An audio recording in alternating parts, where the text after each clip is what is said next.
You know, ever since Amphibia ended nearly 3 years ago now, I really thought to myself that the amount of content I can make for the show will dwindle, and eventually I'll have to move on to other topics.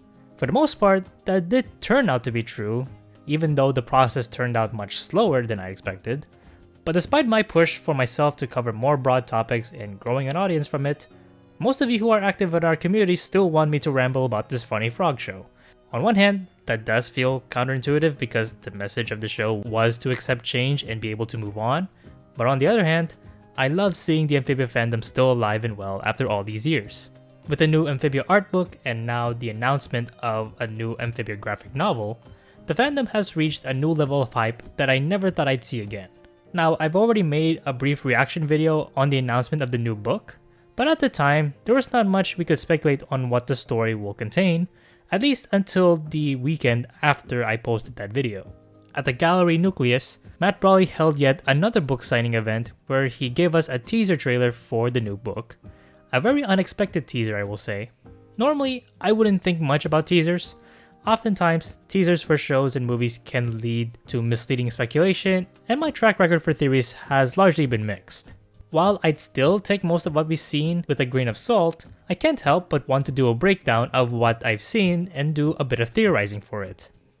So after watching the trailer, there are at least a few key details that caught my eye.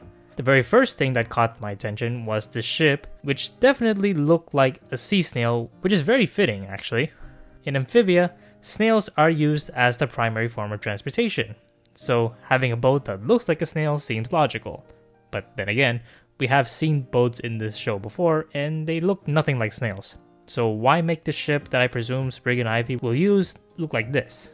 Or is it someone else's ship entirely? I guess we'll just have to see when it comes. The next major detail we see is what I presume is the new continent that was teased at the end of the show. Emphasis on presume because that continent does look smaller than what I would expect. It could be just a one-off island where the characters will have a side quest of some sort, but given the appearance of it, I think it's more than likely to have much more significance than that. The next part of the teaser is where things get really interesting. We see what looks like a cave where there seems to be some form of stored energy that looks like the energy from the Calamity Stones.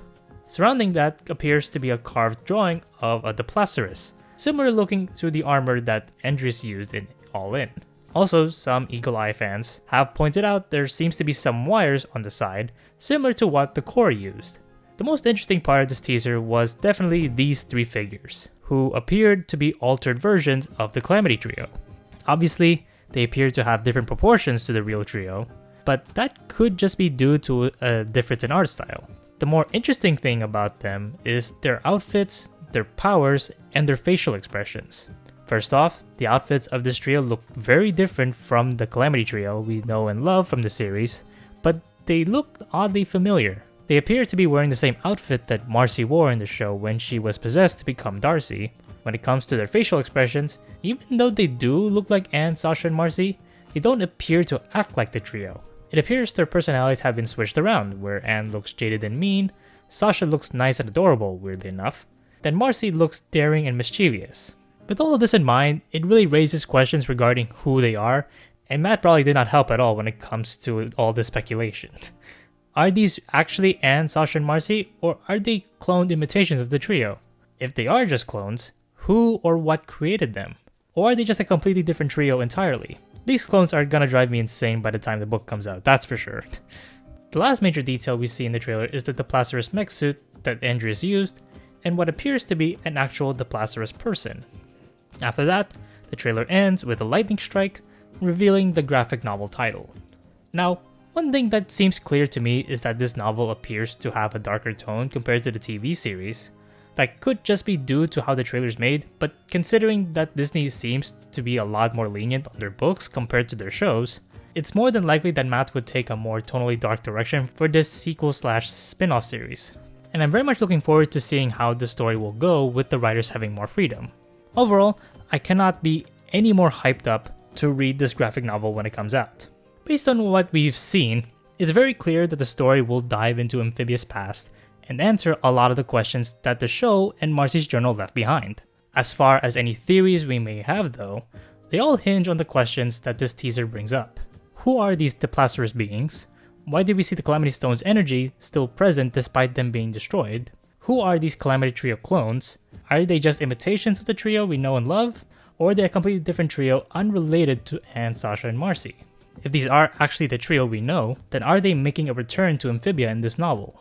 Now, I bring that last question up because in the last video, I didn't think seeing Anne, Sasha, and Marcy again was a possibility in this novel.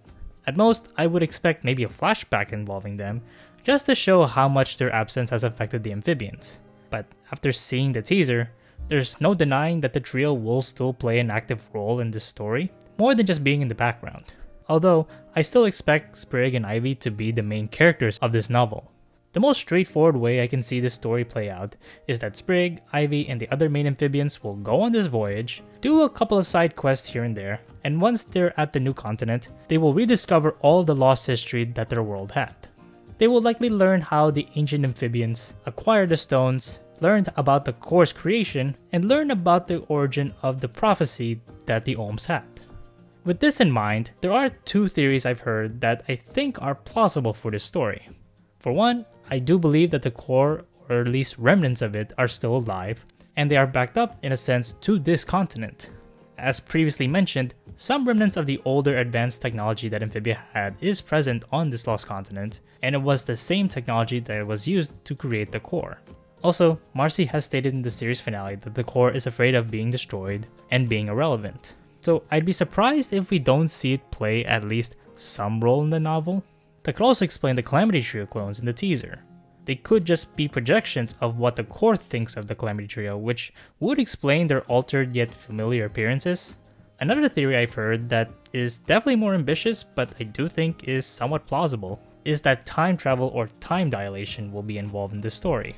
We know that Matt Brawley wants to make an Amphibia story that involves time travel at some point, so I wouldn't be surprised if he includes it here. Time travel, or at least time dilation, would also explain why we see the stones, or at least its energy, still present in the teaser despite being destroyed in the finale. Also, the stones have the ability of giving people visions of the future, which in a way is a form of time manipulation, as it makes a certain future reality. So I could see a scenario where the stones in the past would open a portal to the current time, sending Sprig and everyone in the present back to the time of the Calamity Box or maybe even the stone's creation, and they would create the conditions needed for the Calamity Box to exist and potentially to make the Ohm prophecy. Now, time travel is quite a rabbit hole that could go anywhere really, so the chance of this happening is still minimal, but there is at least a chance considering it is a trope that the crew sort of left out in the main series, which is quite odd considering that most Disney cartoons included it in some form. It goes without saying that what could happen in Amphibia's Strange Voyage is really up in the air, or out in the sea in this case, but one thing is for sure, Amphibia as an IP and its fandom has a good future ahead of it.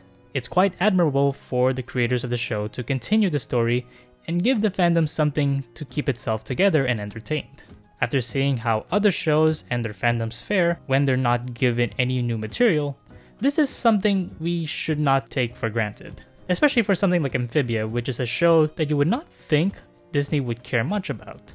Meanwhile, shows like Molly McGee got pushed aside despite fitting into what Disney wants. And the Owl House got cut short despite having some of the largest followings out of any Disney show. We could speculate why these shows got the cold shoulder while Amphibia made it through fine, but that's a video for another day.